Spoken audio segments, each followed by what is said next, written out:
창세기 25장 24절 30서절 제목 장자의 명분을 판에서 24-26절 그 해상기한이 찬즉태 쌍둥이가 있었는데 먼저 나온 자는 붉고 전신이 터룩 같아서 이름을 에서라 하였고 후에 나온 아우는 손으로 에서의 발꿈치를 잡았으므로 그 이름을 야곱이라 하였으며 리브가가 그들을 낳을 때에 이삭이 60세였더라. 리브가가 임신을 하고 10달 만에 쌍둥이를 낳았는데 먼저 나온 자가 붉고 온몸에 털이 있어서 붉다 라는 뜻을 가진 에서 라는 이름을 지어주었습니다.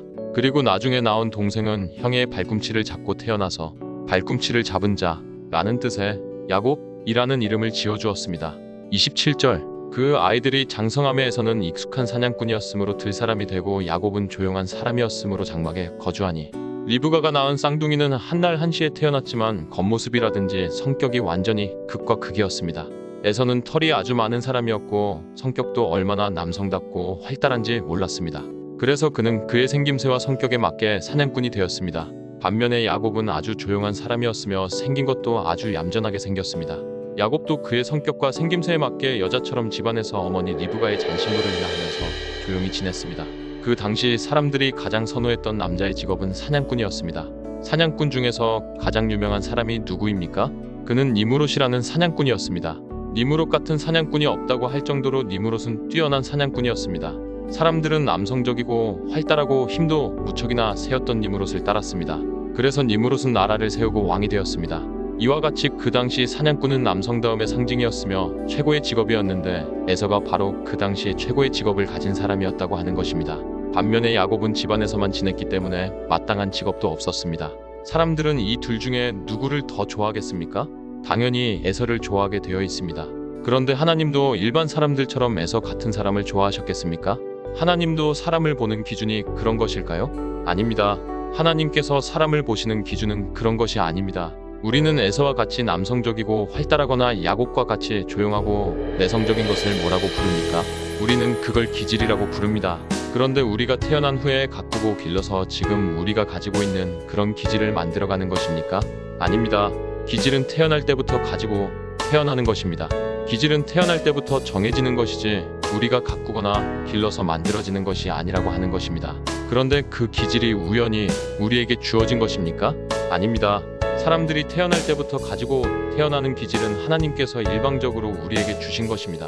그렇다면 기질 중에 좋은 기질이 있고 나쁜 기질이 있습니까? 아닙니다. 만약 그렇다면 하나님은 참으로 불공평하신 분이십니다.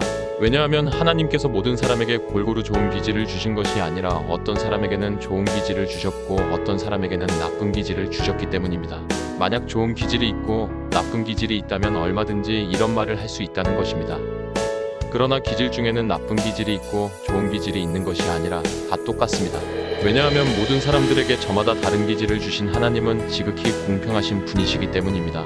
그러므로 그 당시 사람들은 에서와 같은 남자를 야곱과 같은 남자보다 더 좋아했는지 모르지만 하나님의 눈에는 두 사람이 아무 차이가 없이 똑같다고 하는 것입니다.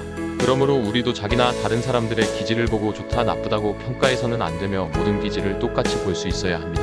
그래서 하나님께서 자기에게 주신 기질을 억지로 바꿀 필요도 없으며 하나님께서 자녀에게 주신 기질도 강제로 다른 기질로 바꾸려고 해서는 안 됩니다. 하나님께서는 필요해서 그런 기질을 주셨는데 그걸 자기 생각대로 강제로 바꾸려고 하면 반드시 그 과정에서 부작용이 생길 수밖에 없습니다. 그러므로 하나님께서 자기에게 주신 기질이 자기에게는 최선인 줄 알고 그 기질을 바꿀 것이 아니라 그 기질대로 하나님께 쓰임 받으시기를 바랍니다. 그리고 우리 자녀들도 하나님께서 자녀들에게 주신 기질대로 양육하실 수 있기를 바랍니다. 그렇게 할 때 우리는 가장 좋은 결과를 맺게 될 것입니다. 28절 이삭은 에서가 사냥한 고기를 좋아하므로 그를 사랑하고 리브가는 야곱을 사랑하였더라. 이삭은 에서의 남자다운 성격과 에서가 사냥해서 요리한 고기를 너무 좋아했기 때문에 자연스럽게 야곱보다 에서를 더 좋아하게 되었고 리브가는 날마다 집안에서 자기 곁에 있으면서 자기 잔심부름이나 하는 야곱을 에서보다 더 좋아하게 되었습니다. 즉 이삭과 리브가는 에서와 야곱을 공평하게 사랑한 것이 아니라 편애했다는 것입니다. 물론 부모도 인간이기 때문에 부모의 마음에 드는 자녀가 있고 부모의 마음에 들지 않는 자녀가 있습니다.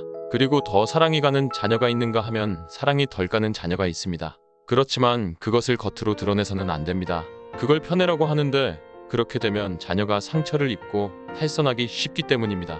그런 의미에서 이삭과 리브가는 자녀를 사랑하되 비정상적으로 사랑했으며 그래서 이삭과 리브가의 가정은 비정상적인 가정이 될 수밖에 없었습니다. 어떤 목사님이 설교 도중에 이런 말씀을 하는 것을 들었습니다. 문제아는 없고 문제 부모만 있다.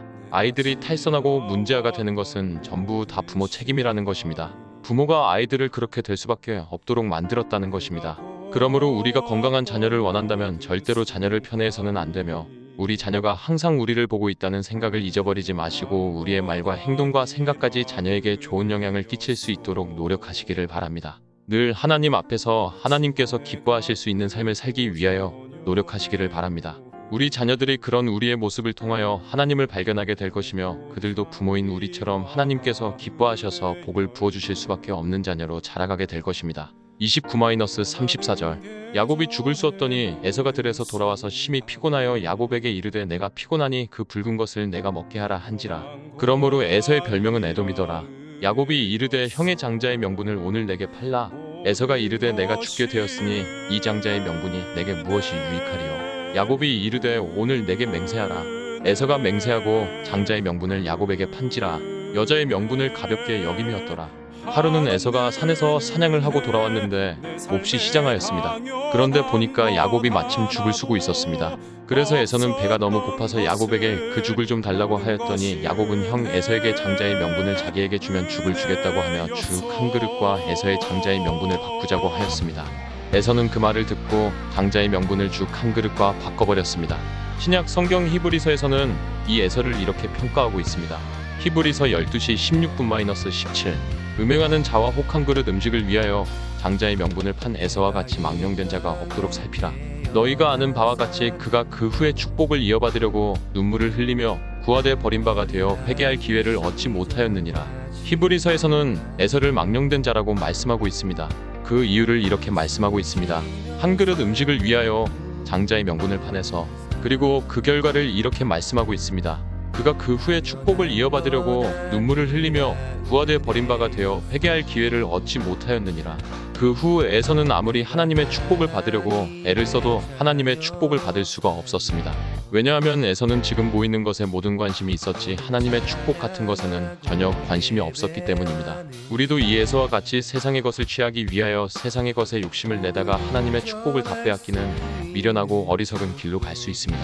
하나님께서 그런 우리에게 찾아오셔서 진정한 축복과 가짜 축복이 무엇인지 볼 수 있는 눈을 열어주시기를 바랍니다. 그렇게 함으로써 가짜 축복을 얻고자 진정한 축복을 잃어버리는 에서의 길로 가지 않기를 바랍니다. 그 대신 진정한 축복을 얻기 위하여 우리에게 있는 모든 것을 쏟아 부을 수 있기를 바랍니다. 하나님께서 그런 우리에게 이 세상뿐 아니라 하늘나라에서도 영원히 계속되는 진정한 축복을 풍성하게 부어주실 것입니다.